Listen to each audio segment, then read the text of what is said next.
A father who brought his seriously ill daughter for surgery in Cincinnati will spend the next 2 years in prison. And that's because he brought a gun and heroin to his daughter's hospital room where he and the baby's mother shot up and overdosed. The mother, Maryanne Landers, died, but medical staff revived Wesley Landers. Today came an emotional plea to send Landers to prison for as long as possible. And Local 12's Rich Jaffe was in the courtroom.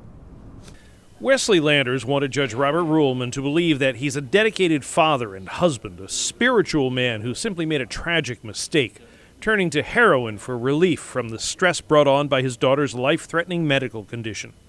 But Landers' father-in-law painted a far different picture in court. Thomas McMeans drove up from Decatur, Alabama to tell the judge his son-in-law is an abusive, dangerous drug dealer who destroyed his daughter's life through his malignant and toxic influence. Taking drugs with your child, laying there in a hospital bed, desperately ill. I can't get my mind around that. McMeans says he tried to get his daughter away from Landers, but it didn't work. He said the day of little Lucy's trachea surgery, Landers disappeared. He showed up the next day with heroin, a syringe, and a gun. 1 hour later, Maryanne Landers was dead from an overdose. Medical staff revived her husband. The judge sent Landers away for as long as possible, 2 years, on a drug and weapons charge. He also thanked him. Or you're violent, you're abusive, you're just a bad person. The only good thing you did, you saved us, the family and everybody, the heartbreak of going through a trial. You did one good thing. You manned up and you admitted this. It didn't cost us a lot of time and trouble, so I'll give you credit for that.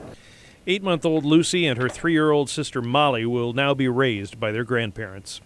Not knowing how we're going to be able to raise these little girls is constantly on my mind and on the grandmother's mind at all times. The girl's grandfather says the 3-year-old's world is really in a shambles and she needs counseling. She told her grandmother, mean people were after them. Apparently a reference to her father's drug dealing.